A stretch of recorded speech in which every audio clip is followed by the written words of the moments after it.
Hi there, Zam here for NoTube. These are my thoughts and spoilers for The Boys, Season 4, Episode 4, Wisdom of Ages. And wow, what another bloody creative mess of an episode this was. Semi-bottle episode as well, regarding Homelander.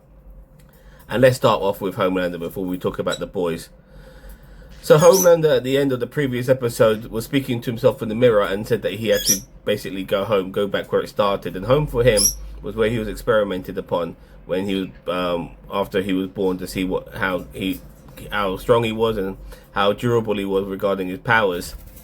He meets all the scientists and researchers that at their laboratory, testing on God knows what they're doing now, and they are freaking out. Well, I mean, not freaking out, but they are definitely scared because they know Homelander is not a good person. They know that he's dangerous, and they're wondering what he's doing there. Now, Homelander brings a cake because he's trying to act all nicey, but then the curtain drops, the veil opens, or however you want to call it, and he starts taking out some of the people at this research facility.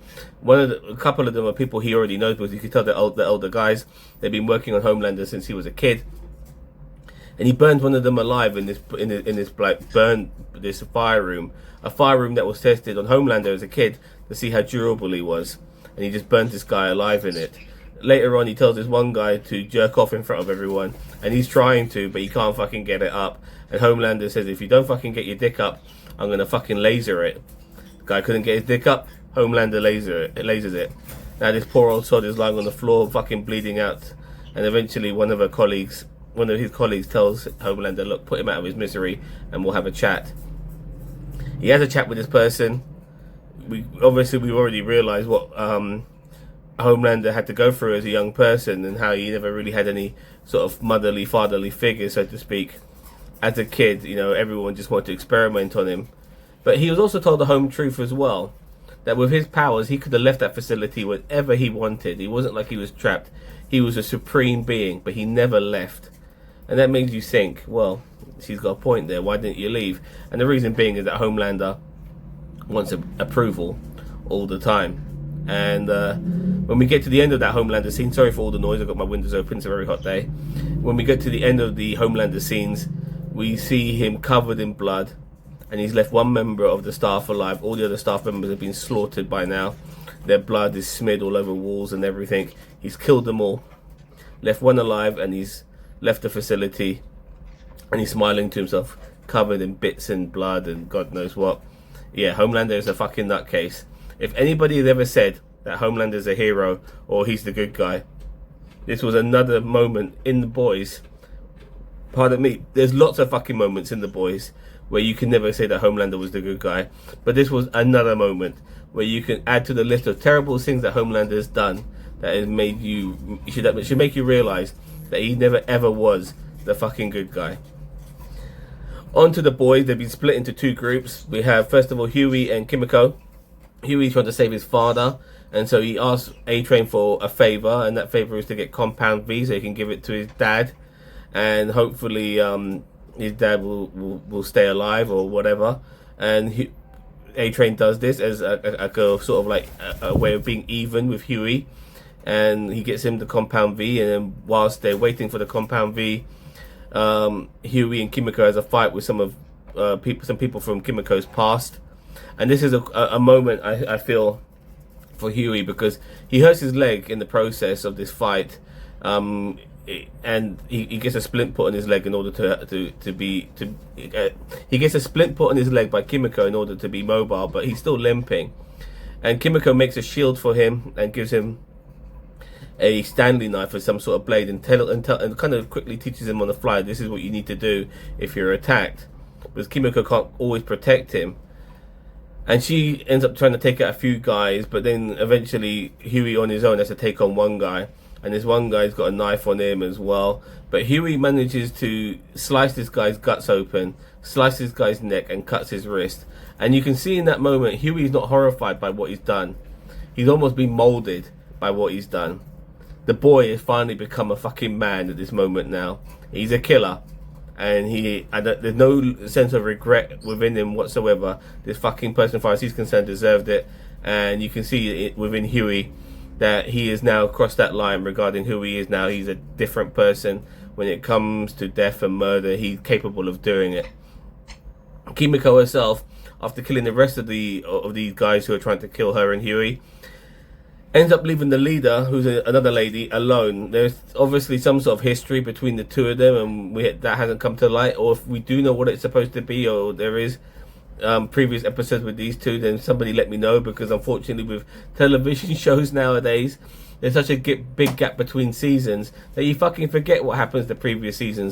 Unless it's like there's amazing moments, like some miniature man going inside his lover's penis. It's very hard to fucking remember what happens in previous episodes, all the nuances. But regardless, Kimiko beats this girl but lets her live, and her and Huey fucks off, and then Huey eventually gets his compound V. Now, regarding, I'll stick with Huey.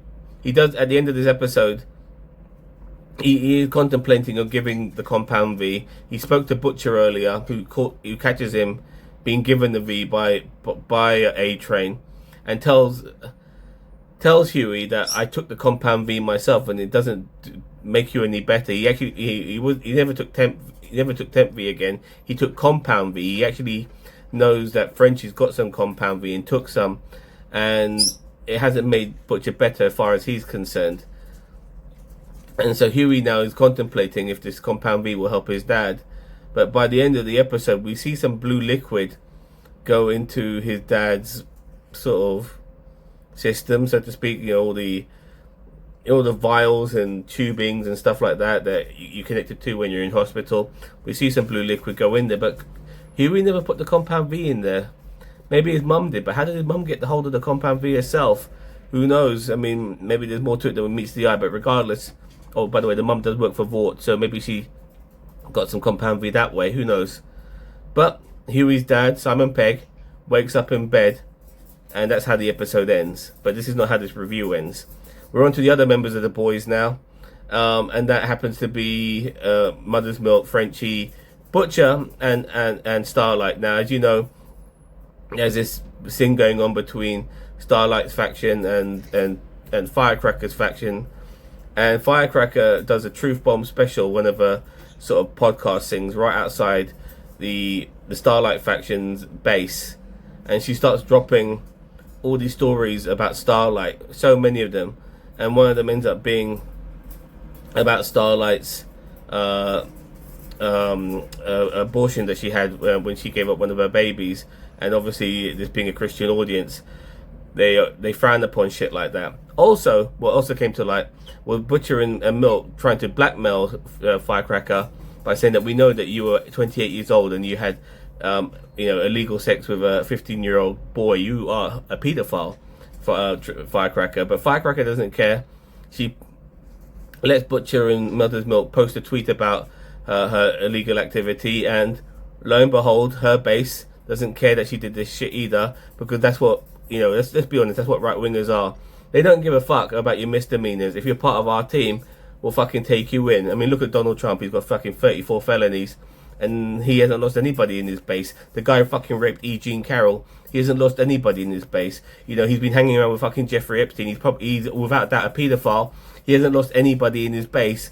And Firecracker's also a fucking pedo, and she hasn't lost anybody in her fucking base either, because that's how the right wing operates. Now, you remember the stretchy guy from season 1? He's back in this season. He's obviously some sort of religious leader and stuff like that, and he catches Frenchie snooping around in Firecracker's camper van, where the fuck it's called, trailer, that's it. And he starts attacking him. Butcher then runs in to save him and uses a fire extinguisher, which is made up with liquid nitrogen inside, to freeze Stretchy Guy's arm, breaks his arm, but Stretchy Guy uses his other arm to try to strangle Butcher. But then we have a moment where there's bits inside, and there's almost like these little insects or whatever, little worms inside him moving around, and they start getting closer to his eyes as he's getting strangled to death. And next thing you know, we fade to black, and Stretchy Guy's dead, and Butcher wakes up wondering what the fuck's going on. Now, Butcher might really have proper powers, and he's not actually dying. He's probably getting stronger and doesn't realise that. But we'll see what happens in future episodes as well. But regarding Starlight and Firecracker, once Firecracker releases the information on Starlight having an abortion, Starlight loses her shit and basically beats the shit out of Firecracker on national TV with all the fucking cameras watching, and she gave her a fucking good beating. And I'll be honest with you, I fucking loved it. It's really good to see that particular moment, Starlight, losing her fucking shit, to people who deserve a fucking good thumping now and again. It was a great moment, and I really appreciated it. But unfortunately, it's going to make Starlight this lovely blonde girl next door look, all American girl look, really bad. Considering she's a lefty as well, it's going to make her look really bad to a lot of Americans. So she might have stepped in doo-doo when it comes to her retaliation on Firecracker, because she did beat the shit out of her. And in the land of the free, alleged land of the free, you have your First Amendment rights to say what the fuck you want. And if you get the shit beaten out of you for it, well then you're not letting somebody have their First Amendment rights, and that's going to be an argument probably used against her as well. So yeah, once again, we'll see what happens in the future. Regarding Frenchie, this is something that really came out of left field. The guy, apparently he killed that guy's parents when he was a bit younger. And I don't know how that happened, where did that come from? But this guy realized Frenchie did it because he recognizes the tattoos and markings on the bottom of Frenchie's leg, which are similar to the markings he saw of the assassin who killed his parents when he was hiding under a bed when it happened, and all he saw was the assassin's leg, and he saw those markings on the leg, same as Frenchie's. And now those two guys are done, I guess. It was really silly. I have to admit, I have no problem with Frenchie being gay or anything like that, but this whole relationship angle is pretty stupid. Hasn't been well written, but other than that, the rest of the boys is fucking fantastic. And now with Simon Pegg possibly having superpowers, we'll see where that takes us in the future. Anyway, I gotta give this episode another high mark. It gets an 8 out of 10 for me. Fucking loved it. Loved the show so much. Can't get enough of it. I am going to be gutted when the series finishes, because season 5 next time, whenever that comes around, will be the final season. But what we're getting so far is superb. I can't do a Frenchy accent, but magnifique. That's all I can say. I love it. I love it. This is just one of the best things on television right now, and I can't get enough of it. Let me know what you think of The Boys, a fucking woke as fuck show. Wokey, wokey, wokey, woke, and it's fucking superb. Let me know if you think it's superb as well. Take care now. Bye bye.